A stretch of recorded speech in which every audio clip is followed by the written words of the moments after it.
Right, thank everybody for your forbearance. We have reconvened now in public.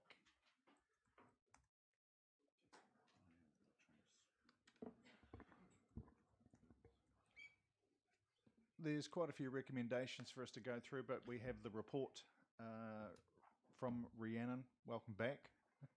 Thank you. Hope the health is a little better.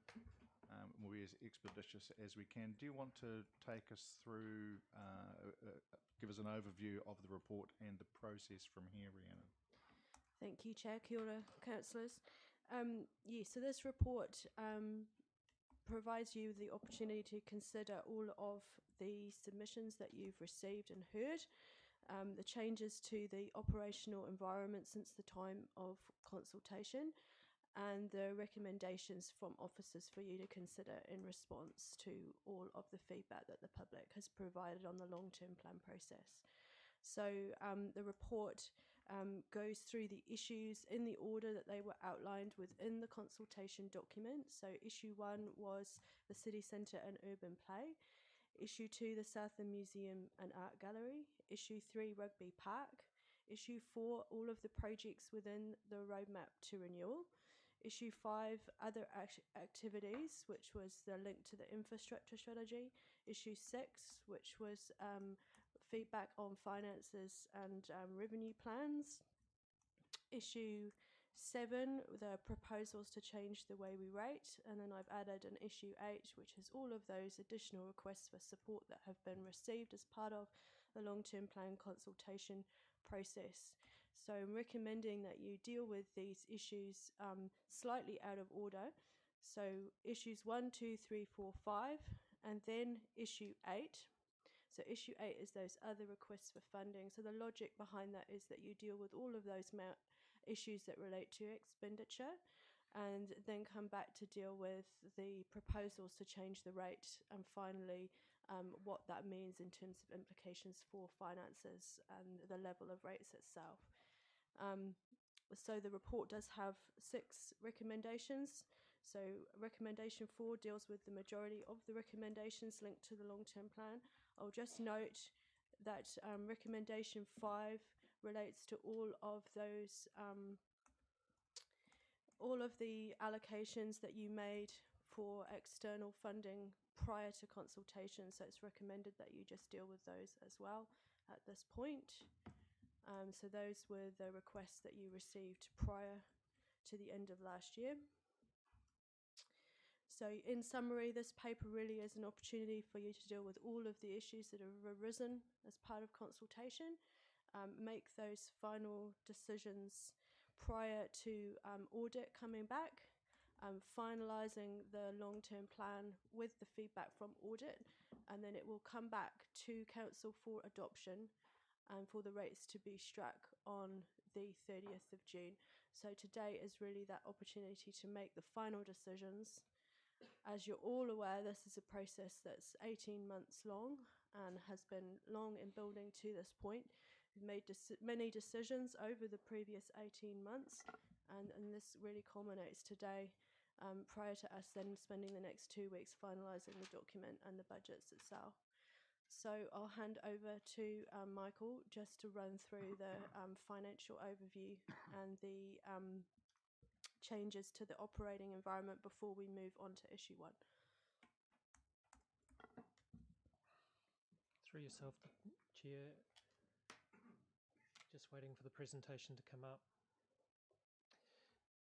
So, councillors, I just want to set the scene for where we are from a financial position as we stand right now, and also what was consulted on from that perspective, and then just give you a snapshot in relation to our capital program. However, before I go through that, I just wanted to highlight the timeframes and where we're at. So my colleague Rhiannon has given you an indication that we're about to move into the audit process. As we go into that, I remind you our chance for any change post now is very slim. Once we hit the audit phase, only really significant items will be addressed by audit at that stage. So I just want to urge Council today is the day to get things on the table to actually get those decisions through. please. So as we went out to consultation, our position in relation to the rates increase was sitting at a 5% rates increase on average across the city, with those 5 years of 4 post that, and then down to 3. Just wanted to remind council that was the opening position. How that looked across the city, distribution and property types, we had a look at this from a council perspective with a very clear focus in on low value properties, and trying to distribute the rates slightly differently in relation to a policy change. That policy change has been in the consultation, and we've got some recommendations in relation to that further in the day. A further reminder about the position of our debt in relation to a council. We have been prudent from a council perspective. I applaud council on that, and setting their net debt position at a lot lower than most other councils. From that perspective, we've only gone for 150%, which we can actually increase it to 250 from that perspective, but that comes at risk, and of course comes at the necessity to increase rates to actually service that borrowing. So keeping rates at the lower end was the preferred in relation to that borrowing capacity. The last thing I want to draw council's mind to, so they can have a good discussion about today, is the capital program as it sits. This is something that was raised by the auditors in relation to delivery. There's a lot of items in today's discussion around what is required to actually increase our delivery from a council perspective, but it's important to look backwards and look at what we've delivered in the past, and look at the program that is before us in the consultation. I'll draw the attention to 2016-17, which was council's previous largest year. That included one significant project in it, which was a land purchase from that perspective, but it was still quite a significant year as well. We had some big construction in that year. And when you then look through to 2021-22, it is a significant uplift in our delivery, and I've listed the key projects that have been included in the consultation, and the roadmap to renewal down there in relation to those works. I want to highlight that that is a significant increase, and you can look at this year, we're at forecasting to be at 26.5. You'll see items in the paper today that will talk about how we can achieve that and how we can improve the delivery scope. But what I wanted to raise with council is any change upwards from this would put a significant burden on possibility to deliver. That is an ambitious target. That's one item. The other item, when it comes back to the financials, just want to highlight that any change to the capital program, if you're wanting to look at trying to create capacity into the program, anything would need to be shifted outside of year 4 to create that capacity from that perspective. Anything staying inside the year 4 does not actually alleviate our challenges.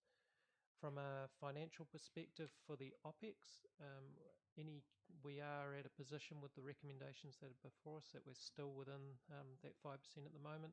Any further changes will require an alteration in relation to the rates, and I will need to go away and model that for this afternoon. So just wanted to highlight that, and that is any change, so no matter how small. So just wanted to raise that with council. Thank you. Thanks, Michael. It is a significant scale of increase that I don't think can be undersold, and it's been drawn to councillors' attention previously. That's a big leap from our biggest year in 16-17, double what we're doing in the current year, and this is for next year. And even then, 22-23 is at least double what we're doing this year. So it's a huge jump in the capital works program for a few reasons that have been pretty well signalled. Taking advantage of government funding that's available post-COVID or post-lockdown is one of the opportunities that's triggered a bit of a reshuffle, but also noting Michael's comments around change that we can bring in now, and you can, as we go through the issues and debate them, make change, but that there is an effect from that. But if we're going to make change today, really is the day that we do it. Any further questions or comments, Rhiannon? You're fine? Michael? Nothing else? Right. I think we can probably do the first three recommendations relatively swiftly.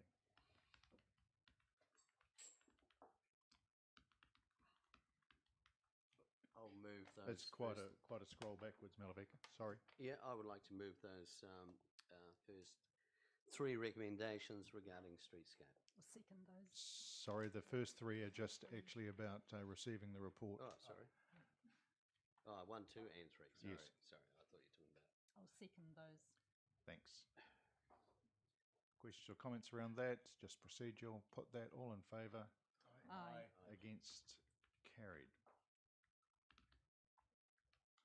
So some of these we'll take in groups and some of them we'll take individually depending on the interest of councillors and wanting to discuss them. So we'll look at the streetscapes first. Are we wanting to take streetscapes separately, or A, B, C? I think A, B, and C would work together for a streetscape.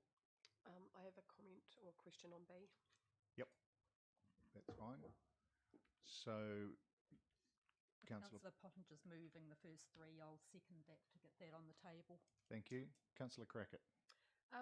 My question is for officers around the recommendation, how it speaks to a focus on dispersed play. As it was my understanding from reading quite a lot of the submissions and also hearing from our submitters that the hub and spoke focus was something that came to the fore. That given that there would be a hub playground with a spoke focus with lots of dispersed play around that, and having it interconnected. So in terms of the feedback from the consultation, of course it's qualitative feedback, and so that's why the proviso in the report that says that it's not something you can give a specific amount on. I would say that marginally more people were talking about dispersed play. Now, whether that was specifically around a hub and spoke model, I think I understand what you're saying there, that you've got a core playground and then some options that are linked to it in some way. So there were some people talking about that as an option while they weren't using the phrase hub and spoke necessarily. But on balance, there was certainly more talking about lots of different locations rather than one specific location. But there were lots of different ideas coming up in the comments. So the recommendation is looking at developing, scoping a report that includes that dispersed play as well as the hub. Yeah, I guess I'm just tentatively worried about the recommendation as it reads, because then if we say that it's a focus on dispersed play, then that precludes us from doing anything that isn't dispersed play, I guess. So having a focused playground with dispersed play options, to me, I would like to see as one of those options rather than just dispersed play. I don't think it calls for just dispersed play, but it is simply a scoping report. So it's the first report in that next stage. Comfortable with that? There's no decision. It's about asking for a report. Yeah, if we could just add the word options in there. I know that's a little bit semantics, but I would just feel more comfortable with that. To be honest, sorry to the chair, we weren't actually looking to lock ourselves in at this stage as to what dispersed play would look like in terms of whether or not that meant an area that was larger than the others, or whether or not actually the dispersed play model would be several areas of similar sizes. So that's why we haven't gone to that extent yet, that we want to explore that through the optioneering side of things. Okay. Councillor Pottinger. I was just around if going for a set play area would require a substantial amount of land. Now that would then incur cost, which is not budgeted at all in the streetscape. So, I mean, what we're trying to do, what I see this is trying to do, is trying to use the budget that we have here to work and give us this play option. Thank you. Rebecca, sorry, I thought you, no? Erin, any feedback on that? Yes, I definitely agree with that comment. I think there's a couple of things. One is that we want to also see what the effect of the play aspects that we're already integrating into the streetscapes have and how people actually react and interact with those, as well as the fact that the budget that we have isn't one that allows us for a large Margaret Mayhew style playground with several dispersed areas as well. We would be looking very much more at that multiple smaller play interactions throughout our streetscapes place. And that's very much also the feedback we've had around the streetscapes process in terms of how we actually move people into different areas of that space. Councillor Soper. Having listened to what's just been said, I'm just wondering whether we just put a full stop at request officers to further develop the scoping for urban play, full stop. I think that gives officers the wide ability to bring back what we've just been hearing about. Well, I'll entertain the idea. Mover and seconder. You'll just need to refresh me who I mentioned. was the seconder You were the seconder. Who Councillor moved? Pottinger was the mover. Yeah, look, if it's going to move things along, I think that leaves it open. I'd be happy with that. Okay. So with your agreement of mover and seconder, 4B stops at urban play. Councillor Arnold? Oh no, I just noticed the mic went on. Yes. Sorry, I just noticed the mic went on. I thought you had something to say. Oh, no, I was just going to add my vote. Right. Brace for impact. Any further discussion on those first three items? If not, it's been moved and seconded with that amendment. I'll put that all in favour. Aye. Against? Aye. Thanks, Alan. Carried. 4.2.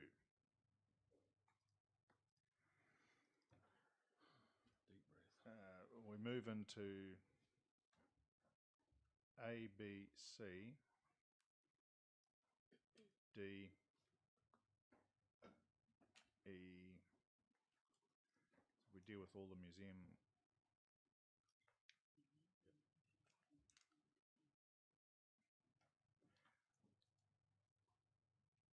items, or do you want to take them individually?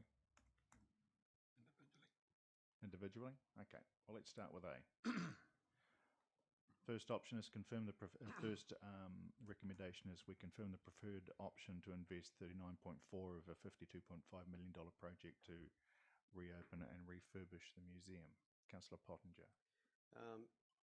Right, well, I'm going to go straight in here with an amendment. An amendment is not to... It's not on the table yet, so... Yeah, it's not on the table. Okay, well, I'd like to move an amendment. It's not an amendment. It's not on the table, so you can word it. I'll change the recommendation, yeah. Yeah, okay. What I'd like to do, just purely 4.2A, listening to the submissions, we had some strong verbal submissions on new museum, and the very first submission, first cab off the rank was Joseph McLean, who spoke passionately and said build new and build smart. And I think I'm in favour of the following recommendations. I just think to give the team who are going to be steering this, I've got a lot of faith in Wayne Marriott, Steve Gibbling, and when it comes to 4.2C, I think that group will just need the freedom that if new is better, then we need to just get rid of the word refurbish and it just means the wording I would have here is confirm the preferred option to invest 39.4 of a $52.5 million project to open an Invercargill museum. And To open or reopen? No, open. Just to open. I'm happy to second that. I think this is really important because I've been here 11 years now on council, and this is the first time I have seen a museum upgrade project in an LTP. It's never got there before, so this is going to happen, and I think fate has, works in a funny way, and I think we're on the right track to deliver a very important project. And I shouldn't be speaking to the future B, C, and D, and E now, but I might as well, is that time. I think that extra year is critical. We've got one chance and needs to be done right. So that's important for me. Thank you. I can assure you it has been here before, but only in an amount of funding. Yes, it's not as an LTP, No, in an LTP. Because the council had to be the first organisation to commit funds through an LTP process for the first version to get underway. But obviously not to this detail. However, if we come back to the recommendation that you're putting, it's confirmed for 4.2.A, confirm the preferred option to invest $39.4 million of a $52.5 million project to open the museum. Correct? Yep, correct. So you're moving that, seconded by Councillor Amundsen. Erin. Thank you, Chair. No concern in general with the change to the recommendation. I would just note the risk that the report that went to Council last year around options for the museum did have a museum option of a new museum. It was a new museum with the existing footprint that we currently have, but that was at a significantly higher budget than what we have in that recommendation. I definitely think that there is room for greater efficiency in bringing the footprint size of that museum down. What I would flag to council is that I wouldn't have confidence at this stage, though, that with a smaller footprint, we would necessarily be able to deliver a new museum within that $52.5 million budget. So that's something we would need to explore. So just on that point, Steve, can I ask you for comment around that? There's one right there, Steve. There's a mic handheld there. Around the dollar amount, is it better at this point that we just give ourselves a little bit more wriggle room? I think I'd have to take Erin's advice on that as from a capital program point of view. Look, the conversations we've had early days with the funders, we know that the funding gap is going to be quite a challenge anyway. And if we want to create a certainty on that envelope, certainly closing that funding gap would help.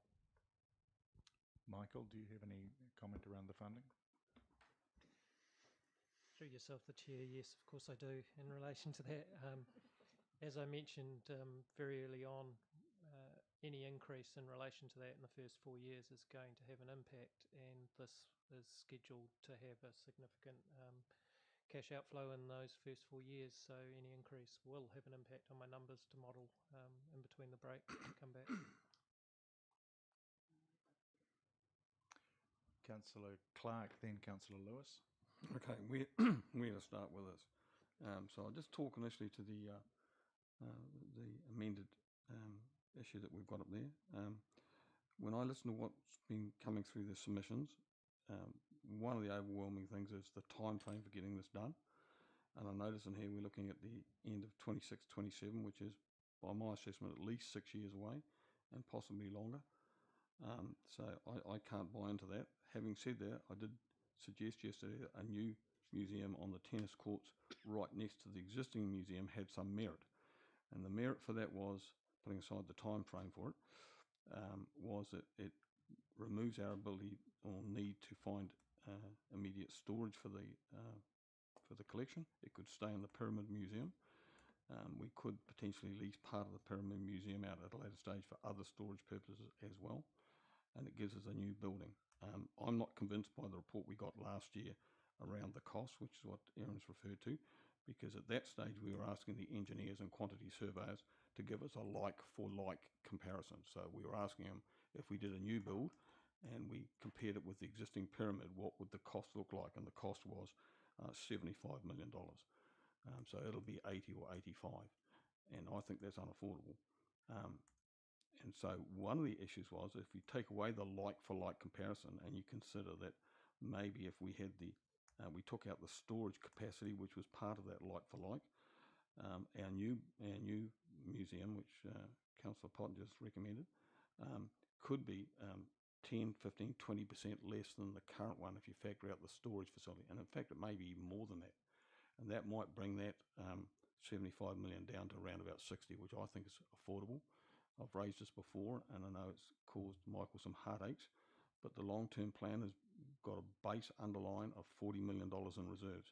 And we've got 49 million in reserves at the moment, so that gives us another 9 that we could plonk into this project. And we could be quite realistically looking at a funding base of around about 60 as opposed to 52. And I think that would give us quite a unique little new museum there. So I'd support that, so long as the time frame is not the same at the moment.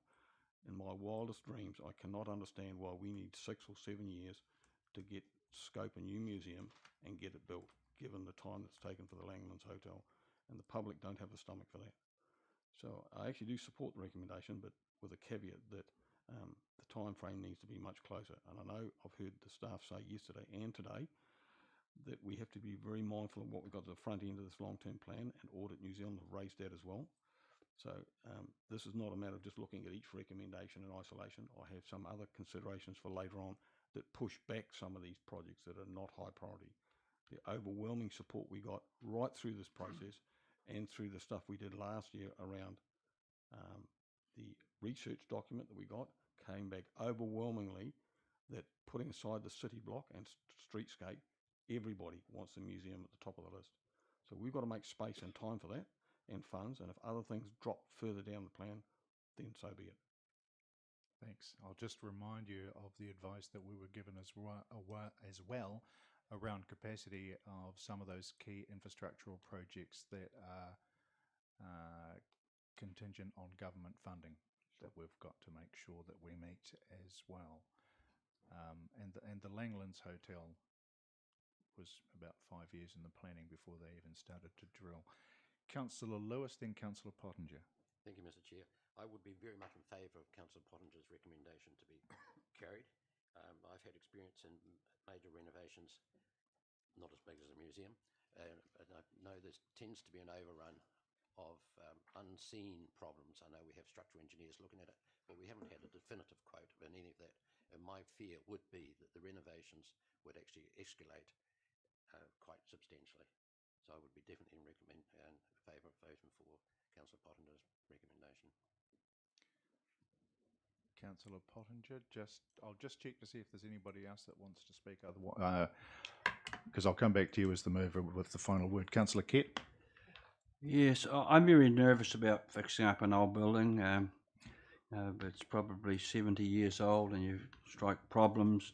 I was involved with a grandstand at the racecourse at the moment, and it's been added to over the years. It's leaking with water. There's problems galore. So I know what it's like, because we're having a meeting tonight at 5:30 regarding that facility. So I definitely support a new build. We're not at that point yet. We've got a motion that's giving us that as an option. Councillor Soper. Thanks, Mr. Chair. I do support the amendment because I think it does two things. It confirms the investment that we consulted on, and to my mind, reading all the consultation documents, that particular amount did come out as the majority support from people, and it then leaves us with an open mind on the further recommendations from B to G of how we are going to best use that for the people of Invercargill. So to me, what we're confirming is that we are determined to open an Invercargill museum, and we are determined on the amount of money that we consulted on. So I'm in favour of going for that recommendation, and in conjunction with the further recommendations in this area, I think that we have a way to move forward and get the best result for Invercargill. Thank you. Councillor Pottinger. Thank you, Chair. Look, I appreciate Councillor Clark's expediency on this thing, and it's probably thanks to his perseverance that's got us here now with this in front of us, the options. Look, in 4.2c, it states that a report's coming back on the 25th of June, so that's timing that is very close, and then that group will then have to proceed and bring back the options that we will go for, either the refurbish or the new or whatever. So look, I actually believe it's going as fast as it possibly can, and I'm quite happy to, if we need to shift back a couple of projects like the water tower or something that are not as urgent. So I just wanted to speak to Councillor Clark's concern. I'm with him on that, but I see the project is going as quick as it can, because again, I'd like to just restate that it's more the quality of this finished product that we've got is more important than a year either way for me. Thank you. There's one item that I'm really seeking a little bit of clarity on, and that's in the motion, the option to invest 39.4 of a $52.5 million project, and yet I'm just resting on a figure of 60 million that was mentioned. Councillor Clark, I think you raised it, that just recognises where the project may well be. So do you want to just expand on that a little? Yeah, just a little. And I agree with what Councillor Pottinger's just said. I fully support this. But I just think that 52.5 might be a bit light. And if we're asking staff to give us some feedback by June, which is great, that we should listen to what Aaron had to say, which was basically that 52.5 may not get us a new build. So I just wanted to push the boundaries out a little bit. Doesn't mean we're committing to it. What it's saying is that when you go away and report back to us in about a month's time, you know, give us some scope about whether there's a little bit of ability to dip into reserves. So you're suggesting that as an much like your initial motion sought a bit more wriggle room and openness, unless the mover and seconder are comfortable with that second figure going to 60 million of a $60 million project. Sorry, Claire. If you want to increase that amount, could I have 5 minutes with the staff? Okay. I'll call a brief adjournment for 5 minutes in just a second. Rhiannon, just before... Just to clarify for everyone's understanding, the recommendation for 2.C is that there will be guidance brought back on the 25th of June for what the governance group will look like. Obviously, they will not have been formed and be providing advice at that point on the actual option for the museum, just to clarify. Yeah, thank you. Okay, yeah, Councillor Clark, just very quickly before we get some just feedback. two quick issues. One in relation to what Councillor Soper raised. I think we were a little bit shackled in the long-term plan around the options that we gave for the museum. We basically gave option C, and we gave them a Clayton's option of doing nothing, while we went out and put a bit more money into He Wakatuia, and I think that was a flaw. And so I think it would be helpful to reopen that options, which is what Councillor Pottinger said, to look at option D as well, and get some advice on that. But I mean, I don't want to be sitting here 3 months, 6 months from now, and the community saying, well, what are you actually doing about the museum? Because we've known about the earthquake strengthening since, I think from my memory, 2012, 2014. So that's best part of a decade. They just want to steer on what we're going to do. And if it means that we have a rate impact in 1 year or 2 or 3 years, as opposed to a bit further down the track, I just think we need to bite the bullet and get on and get it done. Thank you. We'll take a brief adjournment of 5 minutes.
Who's speaking up? Erin.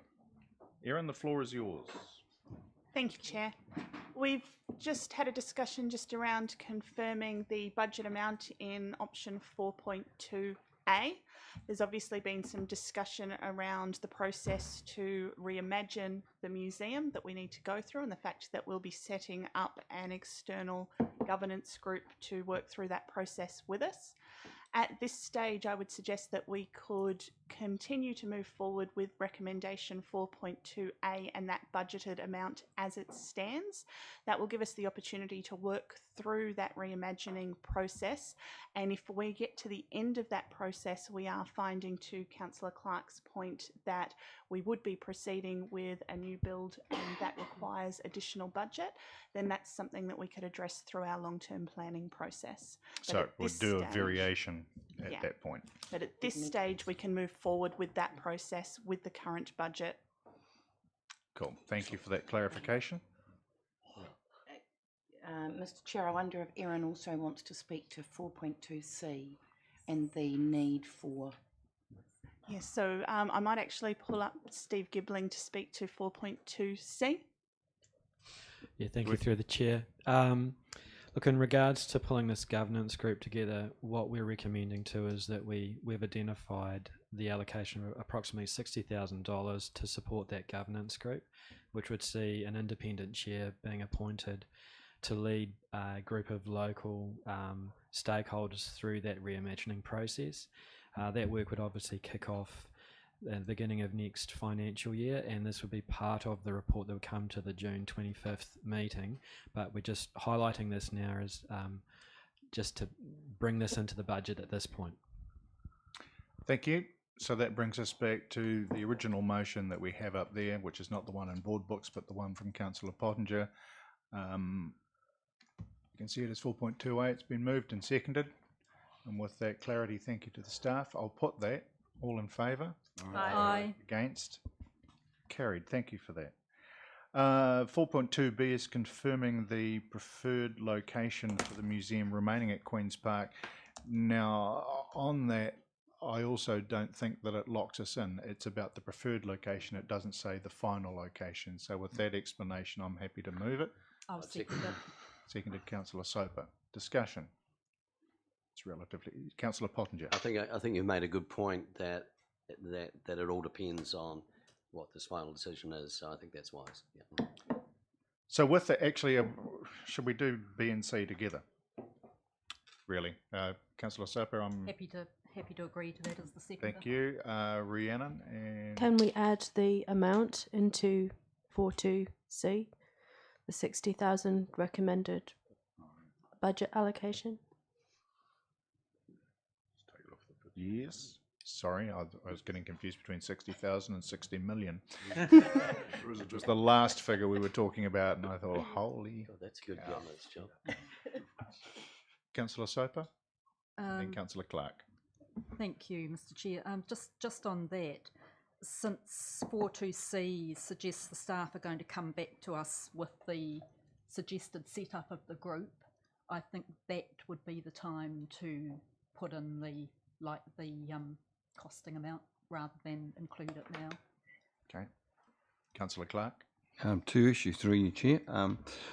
One issue is the makeup of the governance group. I would hope that that we get a broad spectrum of people, potentially some in the business world as well, and that we're just not solely focused on the art fraternity, because my experience in the last year or two has been that that's quite a fragmented group,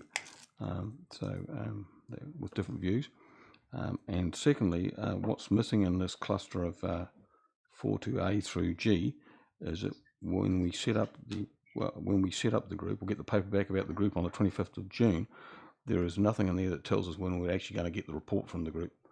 So is it going to be 6 months down the track, a year down the track, 2 years down the track, whatever. So I think we need to lock that group into giving us some definitive thing, because this museum cannot just go on into the future without some sort of definition of what we're going to commit to and when. I think that advice will come on the 25th of June. Exactly. The makeup of the group, the terms of reference, and how long they've got to prepare. But your point as well, mate. Michael. And I could, sorry, just further point. I could live with the recommendations on the governance group, but I think we should give that group now some mandated time that we expect to get a report back. I think the museum's gone on for too long. Michael. Thank you. Through yourself, the Chair, just a point of clarification on the financial amount. Waiting until the 25th is leaving it too late from giving clarity for the LTP. We actually need the clarity today, even if it's putting in a provision for that group to allow us to move forward from today. If that had changed on the 25th, then that is something we can discuss with audit, but we need a clear steer today. Thank you, Rebecca. I'll come back to you, Councillor Clark. I was just going to comment, I guess, in response to Councillor Clark about the time frame. These time frames are going to be in the LTP about how long and how quickly the museum needs to get done, so that should guide the governance group surely. Councillor Clark. Yeah, just as a final comment on the advice we've given by Michael. Yeah, I wasn't suggesting that we were pushing up the potential rateable amount to $60 million. What I suggested originally was that we have some capacity within our reserve funding, which is currently sitting at $49.5 million, and our LTP is based on 40 million, so we have some discretion there. And so he's quite right. We could strike a rate at the end of June for 5% or whatever it is, and we could still fund the extra to the museum without going to the rates. We're just looking to fund everything through a rate increase, where in fact we have other sources of revenue that we can use. And if we ever want a rainy day in this city in the next 20, 30, 40, 50 years, it's in this next period when we finish off the city block and the streetscape and the museum. Everything else is minor compared to that. Thank you. So I'm just following on from the comments made by Mr. Day, and I wonder, Councillor Soper, whether or not you're comfortable with an addition coming up at the end of 4.2C and an amount of $60,000 be allocated for this work. I was about to say that, which is why I raised my hand. Having had the advice from Mr. Day, yes, I would be happy to add that in. So that becomes part of the motion and with the mover and seconder in agreement. Everybody clear on that? Okay, so we're moving B and C together. I'll put that all in favour. Aye. Aye. Against? Carried. Thank you, councillors. That brings us to D. I'd be happy to move D, Mr. Chair. I'd happy to second it. Thank you. Moved and seconded. No comments? Councillor Pottinger. Look, having just gone through the process with Streetscape and selecting the preferred contractor and the designs and everything, and that was done at speed of light, and it worked. It's gone really well. We've got good product. I'm a bit with Councillor Clark. A year, I think up to a year, but I would like that to be the ability to get that shrunk if the work is done. Obviously, can be done a lot quicker. I mean, I'm just seeing what happened with that project, and we've got a good product delivered, and it's happened quickly. So I just think it says 1 year. Can it be up to 1 year? Mover and seconder, how do you feel about that?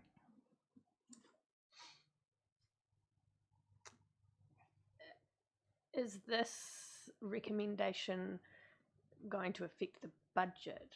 Because if we make it vague and say up to 1 year, doesn't that mean that the LTP budget has to put a question mark beside the amount of money that's allocated to that year for the museum? And won't that make it... So technically, from a budgeting perspective, you're still pushing it out a year.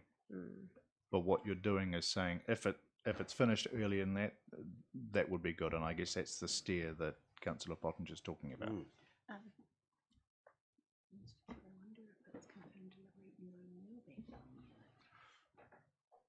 Suggestion from Mrs. Hadley's not bad. Confirmed delivery of no more than 1 year later. That I would be happy with that. I wouldn't be happy with the other version, but the no more than 1 year later I think is achieving exactly what other councillors are talking about, and it fits in with the whole point that we're talking about at the moment, which is the budget delivery. If we say no more than 1 year, we are making it clear we're not talking about it segging into 2007, 2008. So as the mover, I'd be comfortable that it said no more than 1 year. Councillor Clark. Yeah, I'm opposed to this whole 4.2.d. I believe that 3 years from now, which is well into the cycle of 6 years, we will be reviewing the long-term plan again. I think it gives a wrong message to kick this further out. If you think about what council's already approved around the water tower in 2018, and we haven't touched anything there. From a public perspective, we haven't done anything, even though in the background we may have done some scoping. And Anderson's house, again, we proved that through the infrastructure committee recently, and again, the public see nothing happening. I just think this gives the wrong message. We will have a chance to review this whole project in 3 years' time in a 6-year cycle. And I think what was in the long-term plan was a recommendation that it be completed in the 2025-26 year. And that's what I would support. I won't support one that goes 1 year longer. Okay, noted. But I will also point out the comments that we received from the auditor, not only around this project, but around all, and the challenge of meeting the timeframes that we've got on our LTP. Saw another hand up down there. Was it you, Councillor Lewis? Thank you, Chair. Anything we can do to get the museum completed earlier, the better, because we're going to have I'm not saying we make a resolution to change dates necessarily. I agree with the not later than 1 year, but as long as that doesn't send a message out, because we're going to have to deal with contractors and workers shortages, perhaps even material shortages, as we progress. The amount of delays, availability of contractors is being shown right around New Zealand at the moment. So anything we can do, if we focus on trying to get it on time to whatever time we decide, rather than given the option of trying to allow for any delays, I think the focus has to be on getting it done on time as soon as we can. I don't mean by tomorrow, but as soon as we can. And that's the general feeling out in the public, I believe. Thank you. Yes, I wouldn't disagree with that. Obviously, everybody's as keen to see the doors open as quickly as possible. However, we've got a motion. Is there any further discussion on it? If not, in my opinion, sorry, yep. Me here. I was just thinking that the big thing is really to see it get started. I mean, once it's started to be built, then obviously if it finishes a year later, that's not the big deal. It's just to get the project underway. Thank you, Councillor Arnold. I'm putting the motion, sorry, as the mover, yes. Before you do that, the motion has not been changed. So it should be confirmed delivery no more than. It should say, it should read no more than 1 year later. Okay. I'll put the motion, sorry, that was the speaker, the mover who went there. I don't think there's anything else we can add. I'll put the motion. All in favour? Aye. Against? Yes, I'm against. Thank you. I would like it recorded. Councillor Arnold, which way were you voting? Were you supporting the motion or? I'll support the motion. Thank you. 4.2E.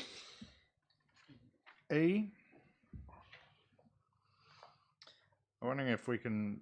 Yeah, I'm happy to move those last three, E, F, and G. They all kind of go together. Yeah, thank you. Moved Councillor Emerson, seconded Councillor Abbott.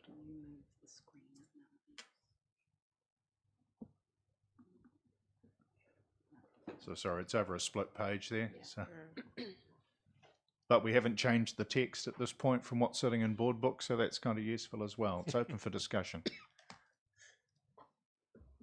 If there is none, that makes it expeditious.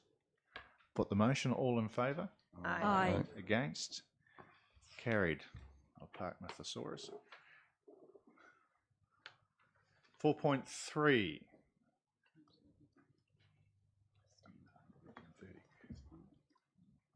Do we want to do 4.3 A and B together? I'm happy to move that way, Mr. Chair. Excuse me, I'll leave the table. Thank you. You don't have to leave the table if you just signal that you've got an interest. Zip my lips. Yep. Thank you, Councillor Kett. Noted. Moved Councillor Soper, seconded Councillor Skell. It's open for discussion. Councillor Clark. Through you, Chair. There doesn't seem to be any designation in here in 4.3 about the commencement dates, which the other ones do have.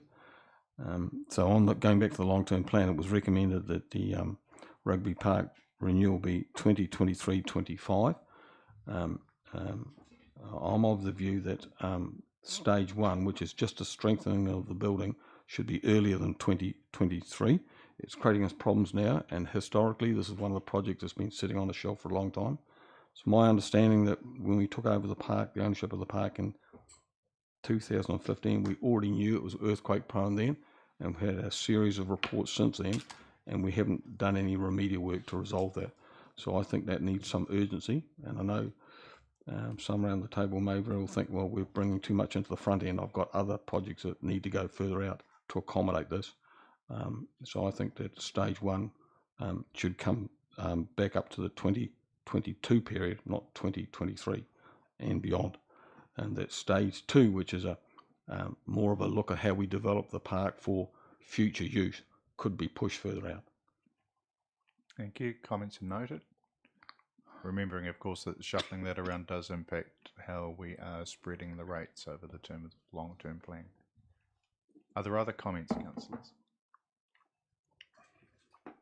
If not, A and B have been moved and seconded. I'll put that. All in favour?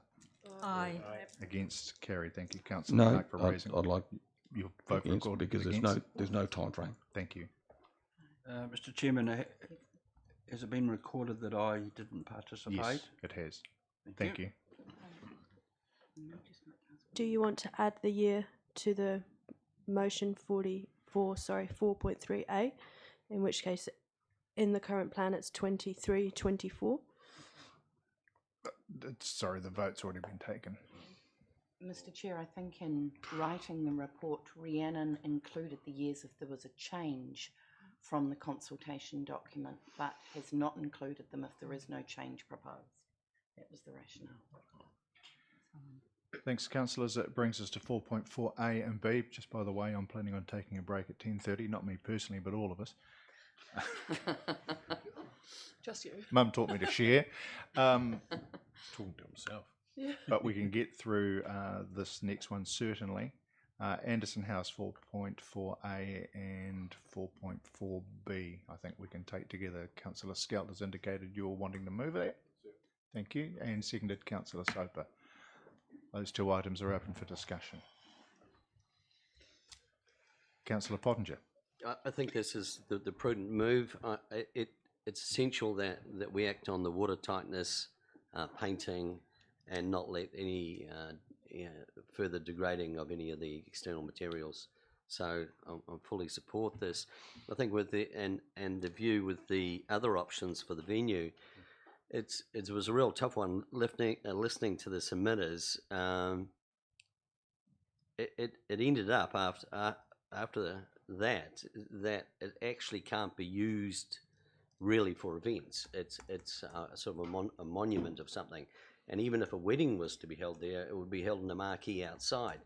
So it's something of grand splendour that we need to protect. And I think over this time period, it will allow certain individuals, if they come up with ideas and funding, to come to us and then look at further use. But it's not council's role, I don't believe. We need to take responsibility in preserving this, and then the next step will unfold. Thanks. I'd agree. I think it's time to just be prudent. The suggestions from submitters were that we should just get the doors open, but until we actually know what they're open for, securing the safety of the building by making sure it's watertight and doing that basic maintenance before doing any capital expenditure that might need to be redone for another potential use isn't best use of money at this point. Councillor Arnold, was that a hand up or were you just lunging? Just lunging, thank you. Councillor Lewis. Thank you, Chair. There's no mention about the forry or the meeting house at the back of Anderson's Park. Is that included in the budgets anywhere that I haven't seen? Because I believe that's compromised with borers or termites or something. There was a claim that came from one of the submitters, but we haven't got a paper to confirm whether or not that's the position. Councillor Scout. Thank you. Through you, Chair. I think this is a really positive move we've made this morning. Just from clarification, Erin, through discussion yesterday, it was incredibly pleasing to hear that that's possible in movement with the contractor or contractors, that we could possibly start some work by the end of the year. Can you just clarify that for the public, that that's possible? Yes, absolutely. So where we are at with the Anderson House project is that we have completed the design and we have lodged the consents for this one. We did go out to the market for registrations of interest in February. We only got one party who registered interest, and then as we completed detailed design and developed the program, they weren't able to meet a program of completing that work this year. We then went back out to the market to see if we could get others who could complete this year, to which we couldn't. We've then looked to work a little bit more flexibly with the market around whether or not they could start work this year, completing it in the first half of next year. And at this stage, we have several interested parties around progressing forward with the tender process around that. So we're just finalising that process at the moment, with a hope to, as we say, commence that work in the latter half of this year. Thanks, Erin. That's incredibly positive news, Erin. Big thank you to the team, because I know the public expectation is high, and you've got it across the line for us, so thank you. Any further questions or comments? If there are none, I'll put the motion. All in favour? Aye. Against? Carried. So that gets A and B out of the way. 4.4C might provoke a bit of discussion, so I'll propose that we take a 10-minute break at this point. Thank you, councillors.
That brings us to 4.4C, an increase in the budget from 1.4 million to 4.1 to make the water tower earthquake safe and extend the project into the 22-23 year.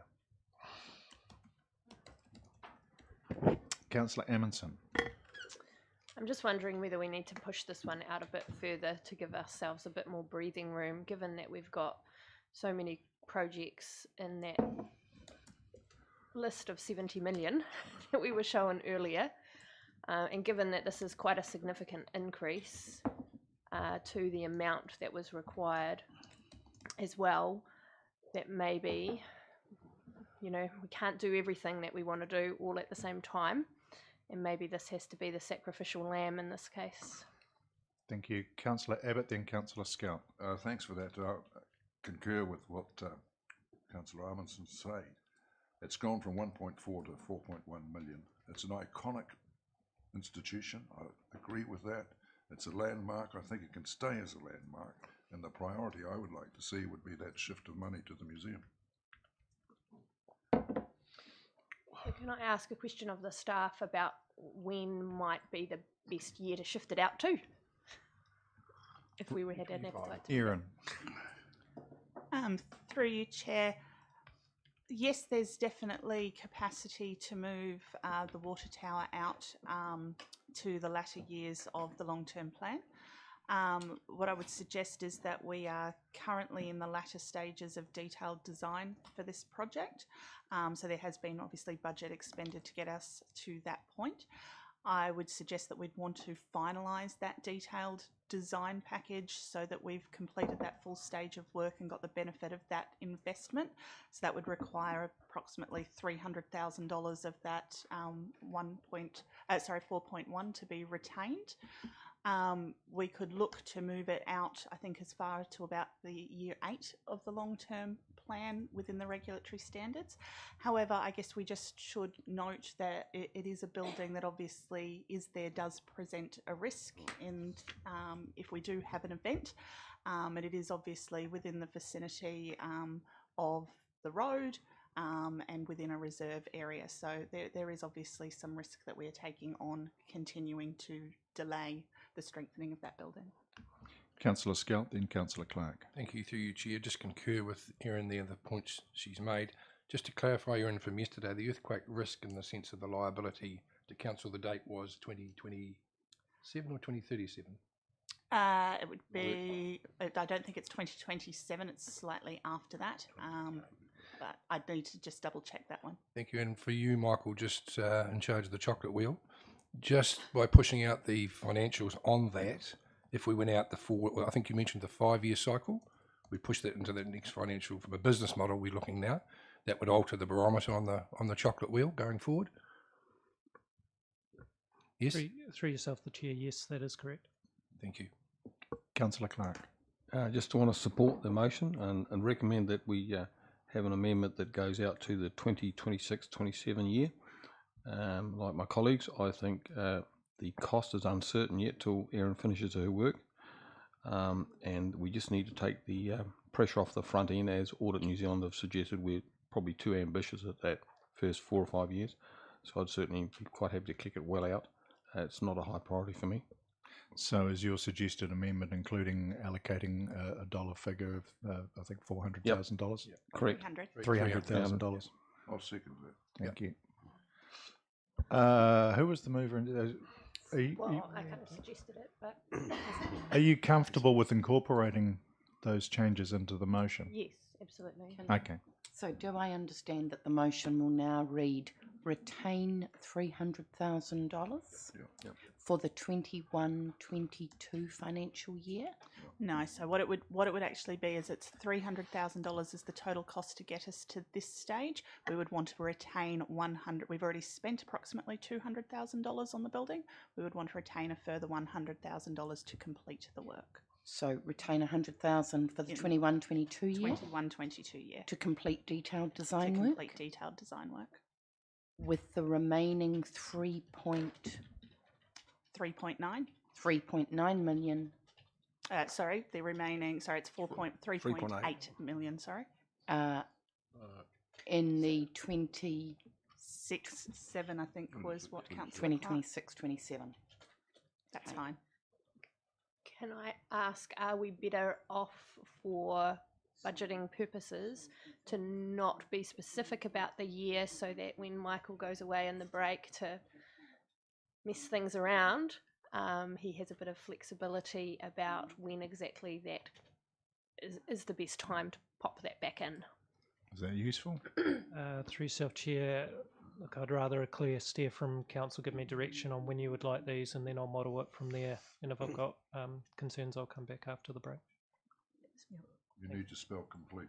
Yeah, all right, Yeah. I'm getting there. It's shorthand typing at the moment as we go.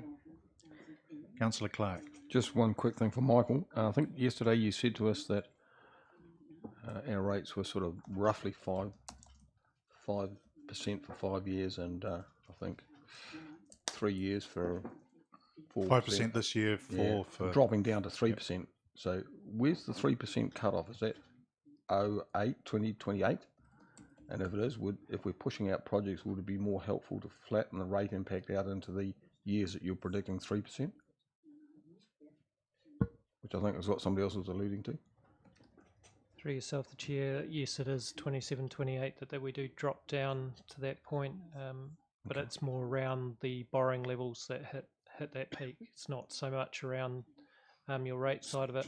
I've got to weigh up rates affordability as well. Okay. In relation to that, the benchmarks we have on that, so I'll need to do that through the break as well. Sure. Rhiannon.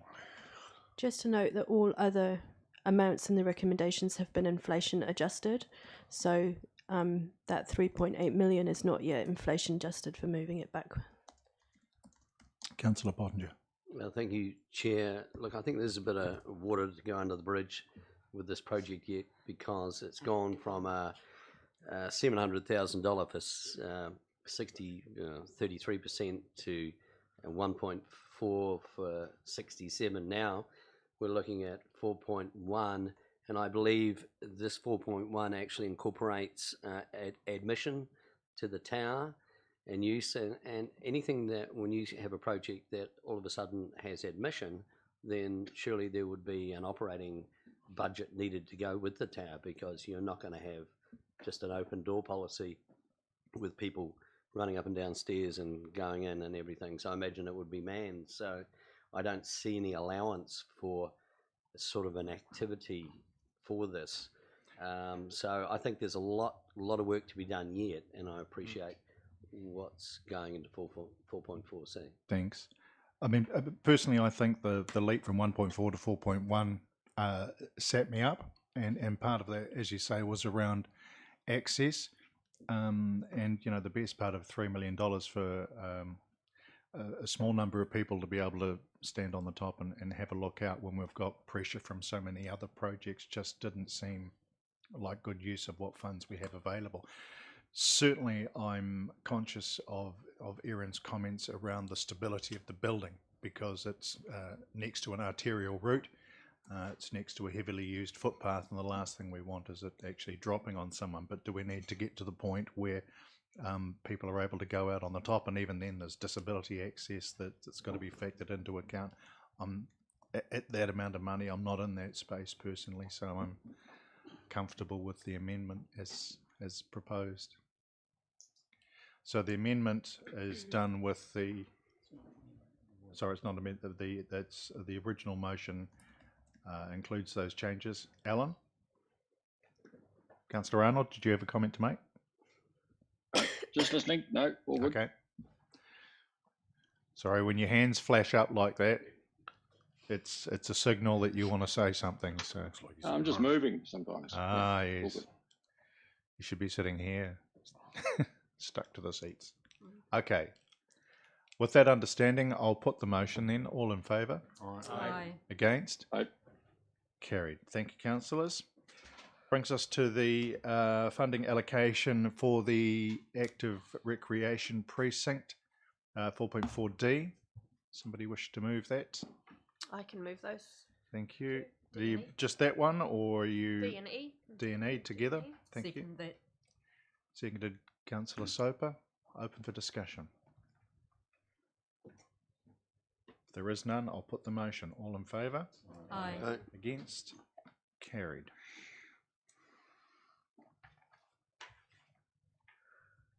We probably should have taken F in there as well, shall we? We'll F just have to move F separately now. F is to do with Surrey Park. Can we? Sorry if I missed something.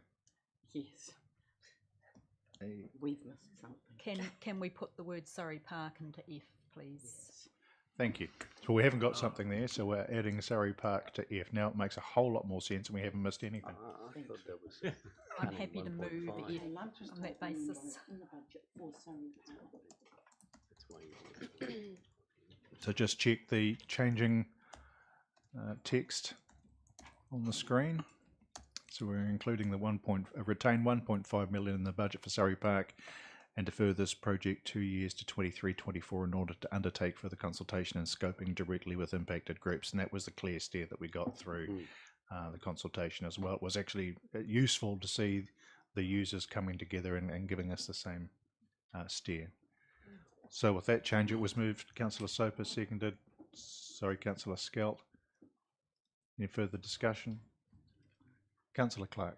Yep, and same line as we had with the water tower. It would be my recommendation that we push this out to 26, 27. I've had some experience with the soccer club that's been under that stadium for a long, long time. And I don't see any urgency for this project. There's not a significant risk. The building's not crumbling over the top of them.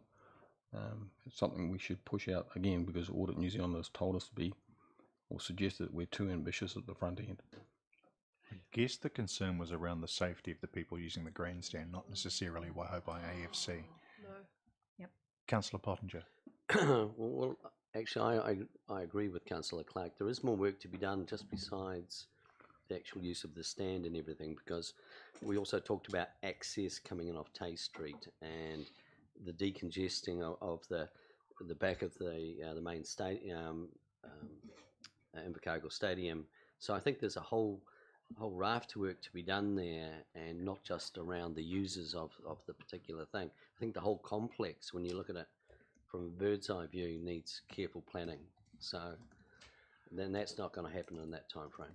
So what I'm going to draw your attention to is that the motion merely talks about the scoping report, not the delivery of the project. So what it is that they come back with will have to be fed in 23-24, and it might be the next LTP process. No, it'd be an amendment to the long-term plan through the annual plan process.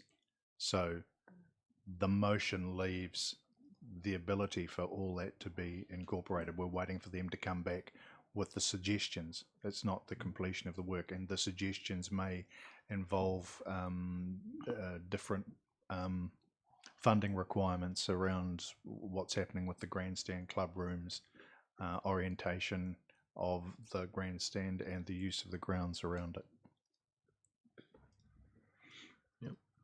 Councillor Skelt. I just asked Mr. Gibbling, would that process have you just mentioned, Councillor, would that be, from your workings with the groups, would that seem to be a good roadway, pathway forward time frame wise to get the information?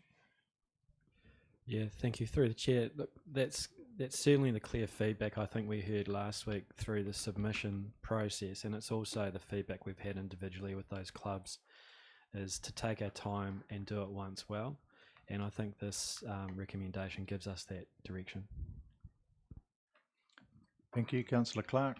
Yeah, just one final reflection. I think what Councillor Pottinger said was right. When we listened to the stakeholders down there, which were predominantly soccer and athletics, what came up as a backstory was the whole issue around the stadium itself and the lack of car parking and the congestion there at key events. And so I think there is a wider picture we need to consider. So the more time we get, I think that would be helpful. And we look at access and potential more car parking around the back side of the south side of the stadium as well, where there is potential. I think it was the entire Surrey Park review. Yep. Councillor Skelt. Just to clarify for Councillor Clark, there has been a whole lot of work done by Council around the car parking off Tay coming in. So there's been some previous work. Maybe Steve, you're not aware of that, just coming in, but there has been a quite extensive piece of work done around the car parking issues at Surrey Park, and in particular off Tay coming in. So just clarifying that situation. So that formed part of the original Surrey Park review that we've just gone through, and I don't think that was the item of contention from the users. Councillors are going to put the motion now. All in favour? Aye. Against? Carried. Thank you for that. 44G. I'll move that way, Mr. Chair.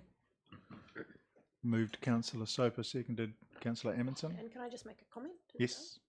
I think that this is a good move. I just wanted to note in the commentary it says that there were only a few submissions on ACI. And I just think that sometimes with these projects that have been in more than one LTP, we need to remember that when it was first consulted on in the last LTP, there were a significant number of submissions in support and in favour of something like the ACI, and maybe we need to just include that comment, I guess, in future documents. I think it's just a case of constantly refreshing councillors through this process. I mean, I did it earlier on around the museum and the long-term plan that it had been there, but merely just council's financial contribution. But it's a valid point that councillors need to be reminded of. There was a significant steer through the last LTP for the ACI. So it's been moved and seconded. Are there any further comments or questions from councillors? I'll put the motion. All in favour? Aye. Against? Carried. Pools, the additional pool. I'll move that. Councillor Abbott, seconded. I'll second that. Councillor Lewis. It's open for discussion. There is none. I'll put the motion. All in favour? Aye. Against? Carried. Thanks for that. New River Estuary. I'm comfortable with, it's calling for a report back on the discussions that are going on. It's not requiring any funding, so it's pretty straightforward. Does somebody want to move it? Happy to move that way. Councillor Soper, seconded. Councillor Pottinger. I'll put it all in favour.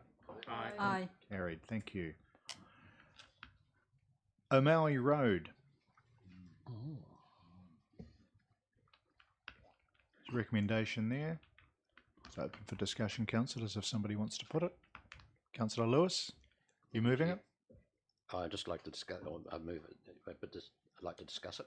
Yes, absolutely. Is there a seconder first? Secondly. Second. Councillor Kidd, thank you. Councillor Lewis. I am concerned about the safety of this road, with the way it's been described to us. Whilst sealing is moderately expensive, I know, I think if we don't go along with the sealing until much later, we need to spend a lot more time on the general maintenance of it. So that aspect has to be looked into, I think, whichever way we go on this particular motion. It's quite a dangerous road, as I've been down it several times. It's easy to go off the road. The next recommendation about the speed limit may overcome some of that, but it still won't stop the danger of tourists and people going down to the end of the road. So with the mover and seconder, can we take the two of those together? Yes. Thank you. I think you're right, and I think when the item comes up for review, there are options that can be considered. There are, just in my observation of going down there, there's two really tricky parts to the road. One, that corner where there is undeniably, pretty bad rutting at times, and then there's, as you just go over the brow of the hill into Maui itself. But a temporary solution might be just looking at sealing that corner and dealing with the rutting. The rest of it comes down to driver control and vehicles and driving to the conditions. But the feedback from the residents is right. There's a lot more people that are going down that way, and many of them are folk who aren't necessarily used to driving on gravel either. Those are just intended as comments. We've got a recommendation on 4.5B and C. Councillor Pottinger. Through the chair, can I just ask what the current speed limit is down there? Russell? 100 kilometres per hour is open road. You might want to pause and on gravel. On gravel. On a rutty gravel road. Good luck. Yeah. I don't know. I grew up in South Otago. It's quite doable. Even on corners like that, but not safe. Councillor Skelt. Are we going to the next? Can we go to the next item, or I was just going to ask a question of Russell just around that 100k, Russell, and that on that road. Is that you're dealing with this in two? Or? Yes. Okay. Yep. So the speed review is part of the motion. Okay. So just that speed review, obviously, Russell, from your experience and knowledge, where would you see that, given other councillors' concern around the safety for the road and so on? Is there a recommendation around that from your group? Certainly in the Maui Road and the Mokomoka Road, and the same with every gravel road or every road, is that you need to drive to the conditions. And the issue with the 100k speed limit is that they are on all gravel roads across New Zealand. There's no, unless you specifically change them downward. So once again, it's actually travelling at the safe speed for the road. And as part of the speed review, that is the question that you pose to the communities: is what is the safe speed that the community wants for those roads, and that's brought back through that bylaw review. Given the government is also looking at some of how you change some of those rules, e.g. around schools and otherwhere, there may well be other changes, but at the moment, gravel roads are treated as 100k's and you travel at the safe speed.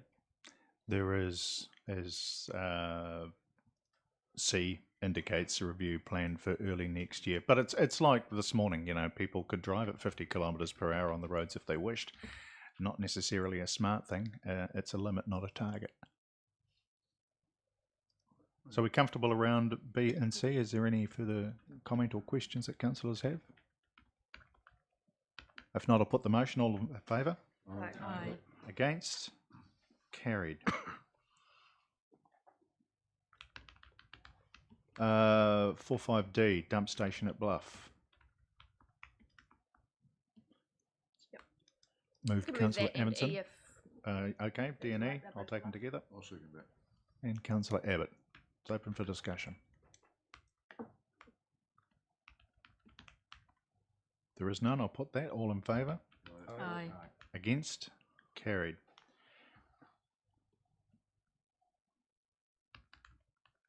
.5 F and G. If we take those two together, when I'll we move had it. that way, Mr. Chair. Thank you, Councillor Soper. I'd second that. Yeah. And Councillor Lewis. Councillor Skelt. Just on the electronic scoreboard, just by point, in the sense of the event and procurement and so on, if that could have been a multi-purpose, multifunctional, whereby it could be used across the community, but the feedback we got yesterday was, in fact, that wasn't the case. But I think going forward, from a council's perspective, with the CBD and the developments we are having, the opportunities around scoreboards we should look at as a council at some point, but just unfortunate this particular proposal doesn't give that multi-purpose, multifunctional. But I note from the recommendation, that Community Wellbeing Fund and the Active Communities Fund, I think Councillor Lewis made mention of that yesterday, but they're certainly welcome to apply to that process.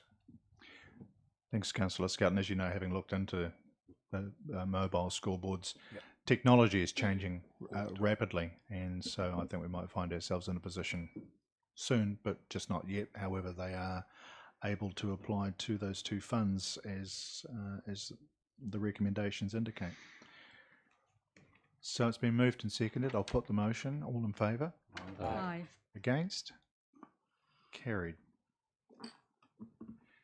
H.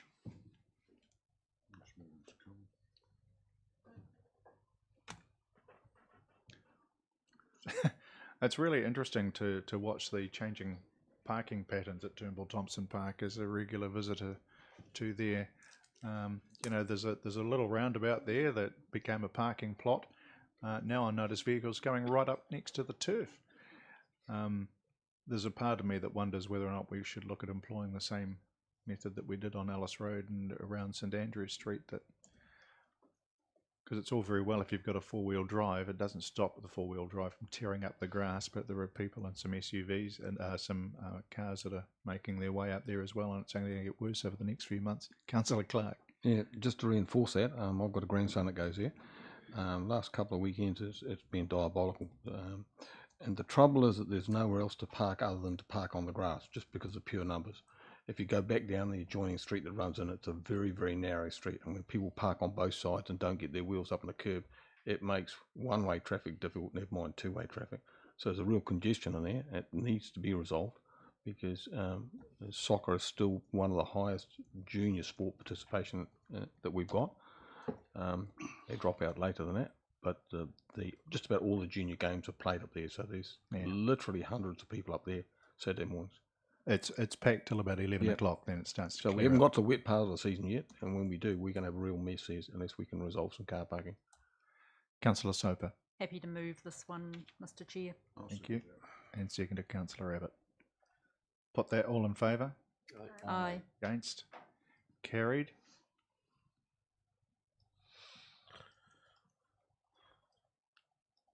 Just looking at the next two, I and J, do we want to take those together? Yep, I'm happy to move both of those. Thanks, Councillor Amundsen. Seconder? Councillor Lewis. Comment for or against?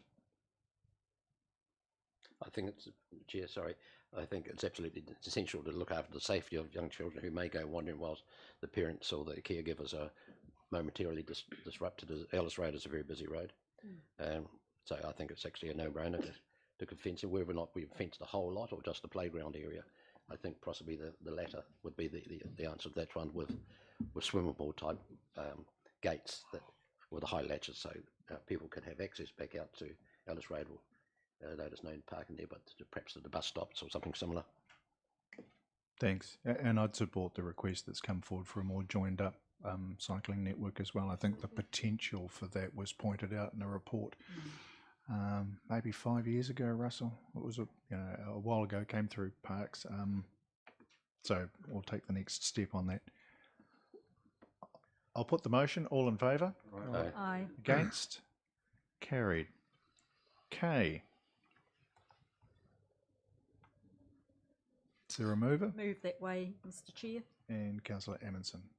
I'm just wondering whether it should be an internal working group. Or am I reading that wrong? Oh, it's written up there, but it's not written in here. It's down on Yeah. down on board books. Group here. I'm looking in the part with all the commentary next Ah. to it. No, in the recommendation it is. Can I? Yep. I just wonder whether, because this obviously is a staff internal working group, whether there needs to be some work done at a governance level to look at this topic to help feed into that potentially about what the priorities might be for councillors.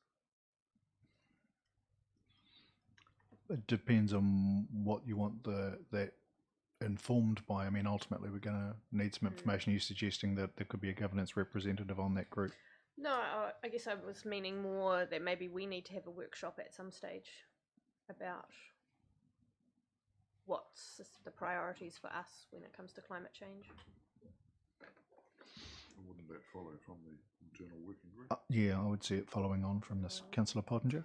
I guess my question's around the scope of this group. Now, there's two things to look at here. We've got the carbon efficiency of council and the way it operates, and then there's also, which is very important to us, is sea level rise, and that is happening. There is no doubt. It's 1 centimetre a year.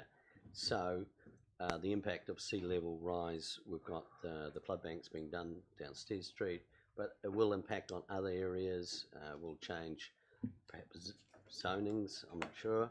So what's the scope? Is it just about our carbon profile, or is it going into the greater district and the effect on the district? Rhiannon. I can speak to that, Chair. So the focus of the group is in the first instance to essentially prepare this process for development for the next long-term plan. And so as confirmed in this long-term plan, the strategy approach is first focusing on core infrastructure and then all other activities of council working in alignment with Environment Southland, which I think speaks to your point about alignment with the rest of the district. So the first part of the work is really building on our understanding, which is advanced on the core infrastructure, but building on that from a risk assessment point of view. So completing that more detailed piece of work and then working from a full assessment of risk into mitigation strategies. So at each stage we would be bringing that back for recommendations for council to give direction as part of the preparation for the next long-term plan, so that it may be as part of that, that's actually where the governance aspect comes in. Thank you. Comfortable with that? Yep. Further questions or comments, councillors? If there are none, I'll put the motion. All in favour? Aye. Against? Carried. 4.6a, note and confirm all the changes required to the budget as a result of changes to the operating environment. Sorry, Chair, we're starting that one. Could I recommend we go to the recommendations under issue 8 first, and then return to the... Sorry, my apologies.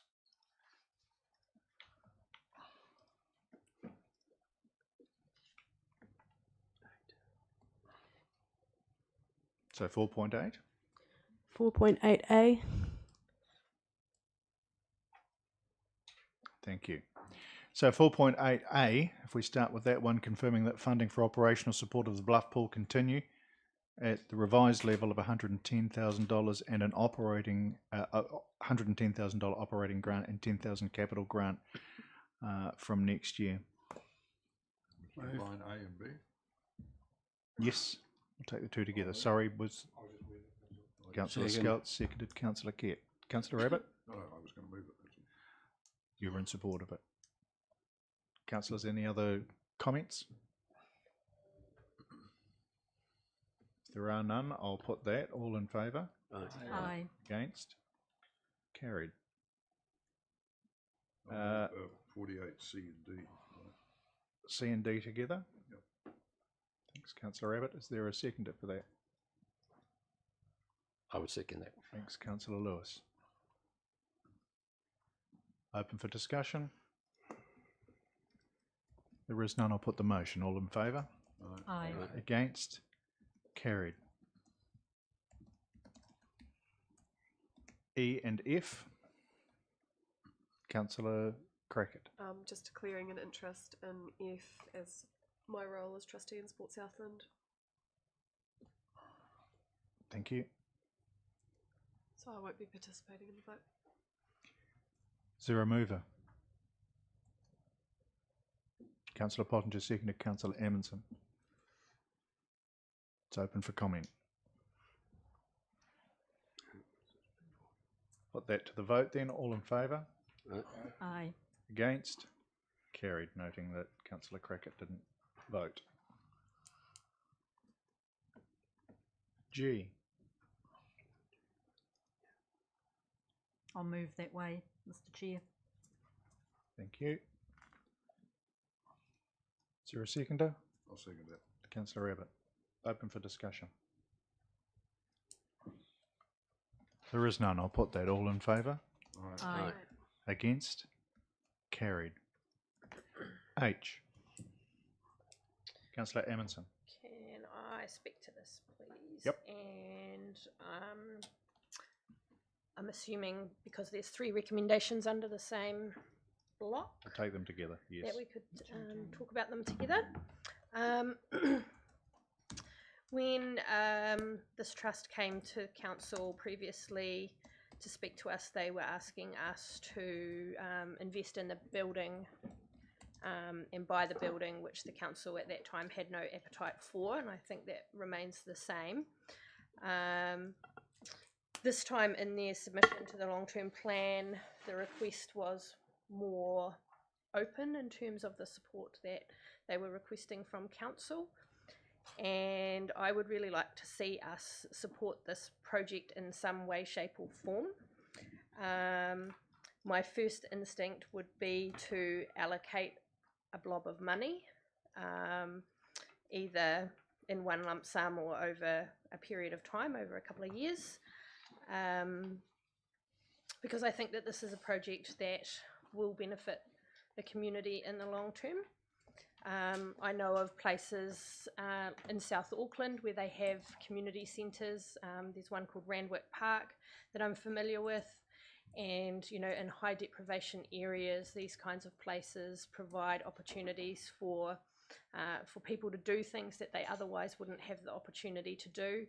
And certainly I know from the community rejuvenation I was involved in Glengarry, that, you know, actually being able to have an event in Glengarry was really beneficial to that community, because, you know, they couldn't easily access activities that were happening in the CBD or in the wider parts of the city. So I think on a number of levels, this is, you know, it's a worthy project, and ultimately, you know, something I would like to see happen. So if I may, I guess the alternative option to allocating a blob of funding would be to allocate staff time to being involved and working alongside to explore, as in I. But I wonder whether we could just allocate $100,000 to this project. So just before we go any further, I need to make a declaration. So my wife is a trustee on IC2. So I have an interest, but not a conflict. I think my interest is sufficiently removed that I'll remain in the chair, but I won't vote. Okay. So, Councillor Amundsen, were you moving a recommendation? Yes, I would like to move that we allocate $100,000 as part of the long-term plan budget for this. Is that over a period of 3 years, 100 every year? I'm happy to take advice on that, what might work better. So we might just, actually, if we hold a motion at the moment, and I'll let a little discussion go, because it sounds like we're a bit iffy. So Councillor Clark, then Councillor Abbott, then Councillor Pottinger, Councillor Kett, and Councillor Lush. So just reinforcing what Beck said, I mean, I'm a supporter of this as well. We've had some lobbying for 100,000 times 3 years, which I don't support, but I think 100,000 up front on the first year with a right to look forward after the first 12 months to see what we're getting for our money. So, and earmark it that it can't be used in purchasing a building, which is one of the areas that we were nervous about, buying a building that might be earthquake prone. I think would be the way forward. It then allows this trust to work with other potential funders. When they don't see us contributing, they don't see it as an important need, and I think we need to make a statement about that. I've also travelled around the North Island recently and seen what Bex has seen in Auckland, which is a lot of these high deprivation areas have got these community centres or community hubs, as they refer to. It gives a connection that wouldn't otherwise be there, because the people that live in those areas don't have the ability to be mobile into greater areas. So I'm very much in favour of 100 grand, and the initial year with some ability to come back in years 2 and 3 without any commitment to that. Councillor Abbott. Yes, well, the organisation we're speaking of is community orientated and very, very, very, very successful and projects well. Now, I'd like to support it too, but I am inclined to think that $100,000 for the first year, with the ability to apply for $100,000 for the second and the third year, would be my preferred option, and I'd like to see them succeed. Councillor Pottinger. Yeah, following on in support, but I guess my support is from a reason. I got great motivation yesterday from a comment from a fellow councillor. It was about, we're spending all these millions on infrastructure and very little on people. Councillor Kett. Yeah, thank you, Chairman. What I was going to say, Councillor Abbott covered that, so I would support the 100 by the third 100. Councillor Lush. Yeah, I'm just slightly confused. It seems to me that we don't want them to buy the building because the building is earthquake prone. We don't want to be involved with that. But without the building, what is the community apart from a donation from the council to ease their conscience? I don't fully understand what that money would be gone to. So my understanding is that they would, the group, the IC2 group, would buy the building, and that our contribution would be used towards the refurbishment and the setting up of the activity. Yep. So we would be paying, we would be enabling them to buy this building, which seems to be not fit for purpose, and surely they could do. I mean, I think we're enabling them to do what we don't want. When No. the group Yes, came? yes, I was. Yeah. So I think their initial ask when they came last time was for us to buy the building and to lease the building to them. Council didn't have an appetite to do that, but this is about helping them in a different way so that they can still achieve what they wanted to achieve, but not with council owning the building. Their plans include the refurbishment and rebuilding of parts of the building so that it's no longer earthquake prone and that it's fit for purpose, or what they want. Standard as well. Councillor Skelt. Thank you, through you, Chair. Just following on from Councillor Pottinger, I just wonder if there's another process that we could go through in the sense of opportunity around perhaps the lease arrangement we could have or enter into. I've been down and had a look at the building and it's not in great repair, to be honest. It's not fit for purpose at all, and those sorts of buildings, as we all know, it's an ongoing process, to be honest. So just from being prudent from a ratepayer point of view, if we could, and even a pilot scheme, and look at a pilot scheme over a period of time where we could then join with other contributors, and we had a clear message from other funders. If we became a part of this, we know that the other two funders are very supportive of the process, so we could have a combination, we could form a pilot, and we could work alongside the group to get a really good result going forward. There's no question we are hanging our hat on being a city of heart. It's been said to me up until this recent council that the likes of South City and Bluff are on life support. You know, I'm an advocate for people, and they are our best assets. So the project's very worthwhile. I just think we need to take a pause and make sure we get the structure around if we are going to support, how we support, and what will be the best result for the total community around that. That's all. So that's why we haven't taken a dollar amount as yet, because we have to look at conditions. Councillor Soper. Thanks, Mr. Chair. Like Councillor Lush and Councillor Scout, I'm interested in what we would be tying an amount to. Is it the delivery of youth services, which is mentioned in J, or is it the delivery of community services? Is it a trial project of youth and community services? I'd just like there to be a little bit more certainty before there's an amount of money tagged, that it's being tagged in a way we would like to see the delivery of. So I'm not adverse to saying it's a worthy project. I think it is. I think we've expressed in various forms that this council is not particularly interested in investing in another old, cold building that it's very uncertain how much investment you would need to improve it, but we are very interested in the community and youth aspects. So I'm just interested, if we're talking about a sum of money, that we're a little bit more specific about what council would like to see that used for, and what Councillor Scout mentioned of a possible trial of a service may be a way to tag that. So if council is going to allocate a sum of money to this in any form, it's going to do so today. Okay. Councillor Amundsen, then Councillor Lush. Could the recommendation therefore include something like that the money is not to be used for the purchase of the building, but could be used for the refurbishment? And could it also include something to the effect that that the other funding for the completion of the project has to be guaranteed before we pass over the money, to ensure that, one, we're not then investing in a building, which was the direction we gave earlier, and two, that it's only invested, or the money's only given if the project secures all the other funding it requires.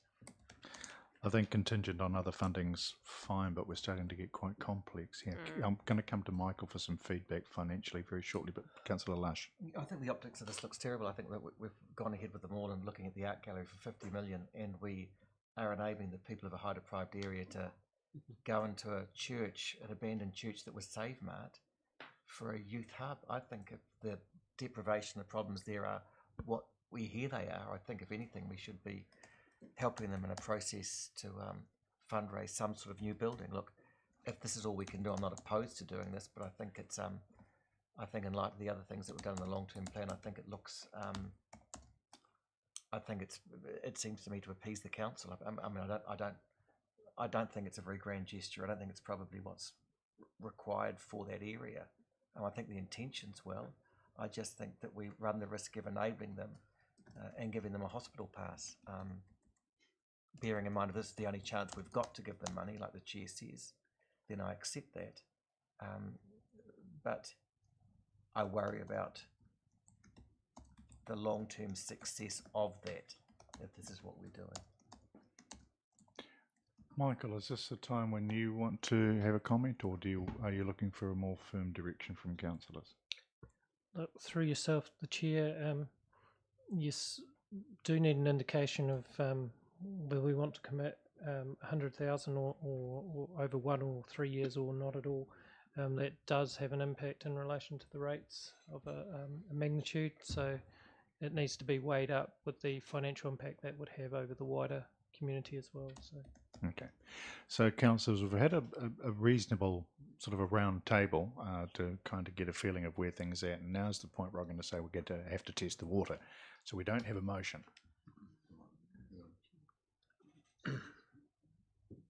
Mrs. Hadley? Oh. Take a break from this? Just if I can just have a word with you to just suggest... Right, we'll just have a brief adjournment while I come to terms with some information.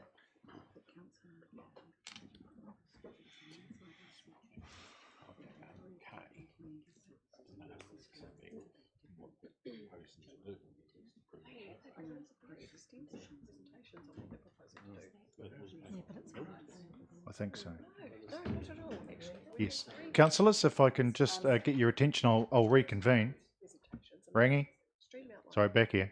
Also, look at me. Marcus? A suggestion from Mrs. Hadley and what it is that we're trying to achieve. Thank you, Mr. Chair. I'm very mindful that the long-term plan sets the direction for 10 years, but there is, of course, the annual plans that we do in those other off years, so to speak. Listening to you, I'm wondering if it would reflect the mood if it was to say that council allocate $100,000 for officers to work alongside IC2 Trust for delivery of youth and community services, and request a report back to PPP at its July meeting around appropriate conditions on that funding. They're happy to move that. That would be, yes, I'm happy to second that. Work for everybody is a... There's lots of great murmurings going on. So Councillor Amundsen's just moved that. Councillor Pottinger, were you seconding it? I just wanted to speak briefly to the summary. Can I get a seconder first? Thanks, yes. Councillor Soper. Yep. Yeah, it was just to the summary that was in Jeanette's presentation, and it's quite straightforward. Our request is that you make it possible by supporting the concept, facilitating dialogue, and contributing to the seed funding required to stimulate other funders who have already expressed considerable interest. So and I think that's what the motion allows us to do. Filled that request. I think that's right on. I'll just show Marcus that. So yep. Cool. Thank you. Yeah. Councillors, you've heard the motion.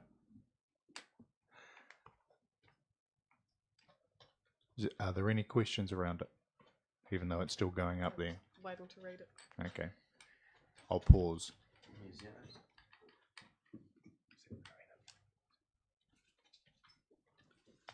When's your meeting in July?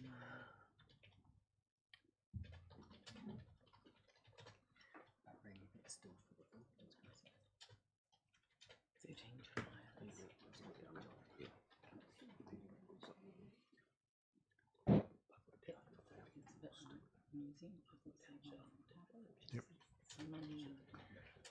So it's about committing an amount of money.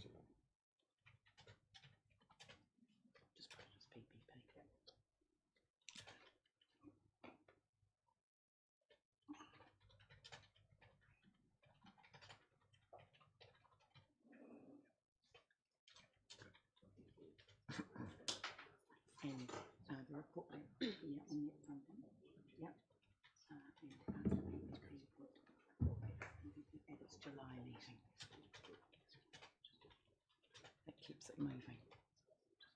Right, there we have it, councillors. There for question or comment? Councillor Clark. Not wanting to be too pedantic, but just wanted to be clear that the 100,000 is not for us to use in working with them. It's really for us to bring back some report to July that would open the door for them to have that 100,000. The intention is, in fact, you could say that council allocate 100,000 for officers to work alongside ICT to trust to shape a grant Gotcha. for delivery. Yep, thank you. No, just after ICT trust, put to shape a grant.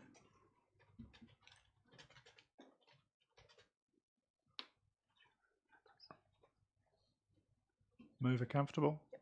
Seconder? Yes. Okay, I'll put that. All in favour? Aye. I saw Alan's mouth moving. I'm sure he was saying yes. If we could note that I abstained from that vote. Thank you. Thanks, councillors. That brings us to 4.8K. No, hang on. Yes. Funding request with NZTA for the continuation of the role. Councillor Soper?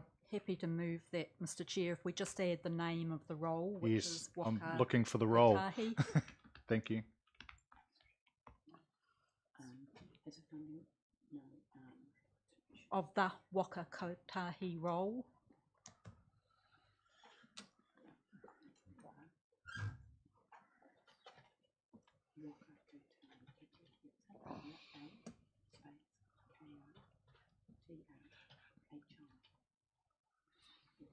Moved. Seconder, please. Councillor Crackett? Just a note to abstain again, as Okay. it's again related to Sport Southland. Thank you. Is there a seconder? I'll second it. Thanks, Councillor Rabbit. Open for discussion.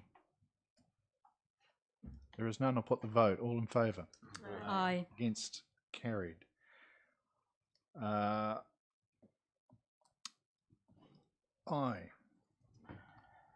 L. L, sorry. It's a big eye. Small L. Happy to move L and M together, Mr. Chair. I'm happy to second both of those. Mr. Chair, can I just make the point for councillors and members of the public that the from 220 or from 250 is what is in the current year's budget. We were being quite transparent about those increases. Thank It's you. not an increase of 700k. So we had a mover and a seconder. Mhm. Yep. Discussion. So it was an increase. None. I'll put that. All in favour? Aye. Against? Carried. All right, Rhiannon. I recommend you now move to recommendation 5 before coming back to 4.7. Thank you. I'll move recommendation 5. Moved Councillor Rabbit, seconded Councillor Pottinger. It's there for discussion. There is none. I'll put the motion. All in favour? Aye. Against? Carried. Likewise, I recommend 6. Well, not quite there yet. We're going back to 4.7. Really? I think. Where were we? 4.6A. No, 4.7 first. 4.7, sorry.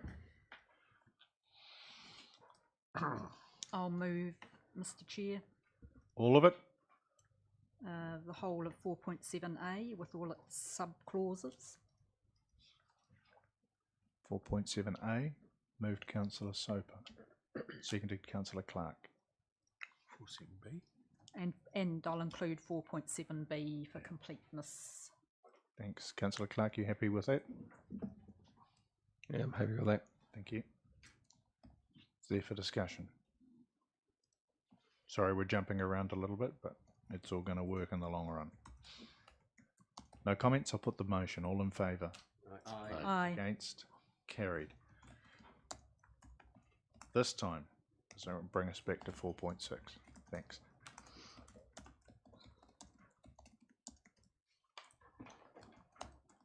So 4.6A.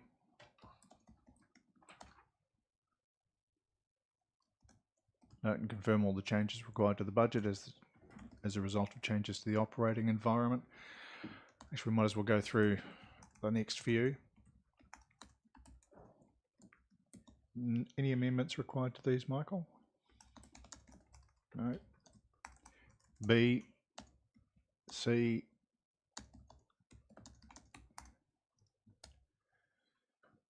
I'm happy to move all of those. Seconded. how far through have you gone? Sorry, let me just check. 4.6. A, B, and C. Thank you. C. Into C. A, B, and C. It's been moved, Councillor Amundsen, seconded Councillor Abbott. If there's no comment, I'll put that all in favour. Aye. Aye. Against. Carried. 4.7. Done, Mr. Chair. Sorry? It's been done. I beg your pardon. Gosh. Did we do A? Yeah, we did. And we've done 5. I'll move 6, Mr. you. Chair. I'll second 6. It's been moved and seconded and open for discussion. There is none. I'll put that motion. All in favour? Aye. Against? Carried. Okay, councillors. So I made the comment to a couple of people during the morning tea break that this has been the biggest long-term plan project that we've gone through, and we talked about the scale of it earlier on. I also want to touch on the engagement that we had in pre-consultation and through the process, reflect on the submitters who appeared in front of us, many of whom we'd not seen before, which goes to show some success through that engagement, and also reflect that those who didn't appear in front of us but bothered to write or take part in the online feedback, that's also been taken into account and been read by councillors. This is, in my observation in my time on council, the most open, engaged and transparent long-term plan process that we've been through as councillors. It is a process that staff have always gone through and have continued to do so diligently, but by crikey, councillors, the hands have been on the wheel this time, and we've gone through an open meeting and debated everything today, and I think you should congratulate yourself on the manner of the discussion. We haven't all been in agreement, but that's just actually a part of how we do business. When there's disagreement, that actually reflects the different views that exist within the community. There have been many people who have made submissions with points of view or suggestions that might not have been adopted as a part of the resolutions that are going forward to council on the 25th of June. That absolutely does not mean that they have not been heard, because they have, and they've formed part of what it is that we've considered and discussed.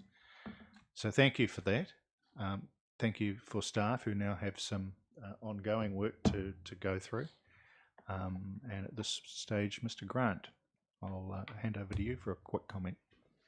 Thank you, Chair. Look, I just wanted to make a comment in regard to the process as well. And firstly, Darren, Councillor, hello, in terms of the way you chaired.